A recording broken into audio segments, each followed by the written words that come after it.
మన ఎదుగుదల అనేది అమెరికాకి మాత్రం కడుపు రగిలిపోతుంది. ఎందుకంటే చైనా వాటి దగ్గర మ్యానుఫ్యాక్చరింగ్ సెక్టర్, అమెరికన్ సంస్థల పెట్టుబడులన్నీ చైనాలో పెట్టాయి మ్యానుఫ్యాక్చరింగ్ సెక్టర్స్.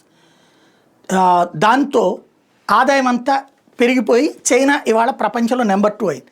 దీన్ని తట్టుకోవడం కోసం అని చెప్పేసి ఇప్పుడు అమెరికా దాని మీద ఆంక్షలని మళ్ళీ అవసరం కోసం చైనాతో కంటిన్యూ చేస్తుంది. ఇదే సమయంలో చైనాతో పోటీ పడుతున్నటువంటి భారతదేశం మ్యానుఫ్యాక్చరింగ్ సెక్టర్ ఇక్కడ జాగ్రత్తగా ప్రోత్సహించింది.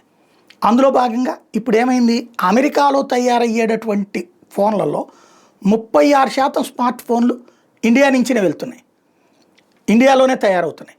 ప్రతి 3 స్మార్ట్ ఫోన్లలో ఒకటి ఇండియా మేడ్ది ఉంటుంది, made in India, make in India, అదే అక్కడ అమ్ముతున్నారు. ఇవి అక్కడ ట్రంప్కి ఏంటి మండుతోంది, అక్కడే తయారు చేయాలి ఇట్లాంటి కంపెనీలు. కానీ ఇక్కడ ఆయనకు అర్థం కావాల్సినటువంటి పాయింట్ ఏంటంటే, చైనాలో తయారైతే 70,000 రూపాయల ఫోన్ అయిందనుకోండి, ఇండియాలో 80,000 అవుతుంది. అమెరికాలో తయారు చేస్తే 1,50,000 అవుతుంది. చైనా నుండి ఎక్స్పోర్ట్ చేస్తే అమెరికా వేసిన టారిఫ్లతో కలిపి అక్కడ 1,20,000కి దొరుకుతాయి.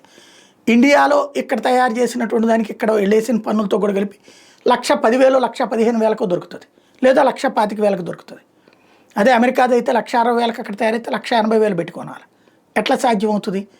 అందుకనినే అది ఇండియాకి ప్రయోజనం, అది అమెరికాకి కడుపు మంట.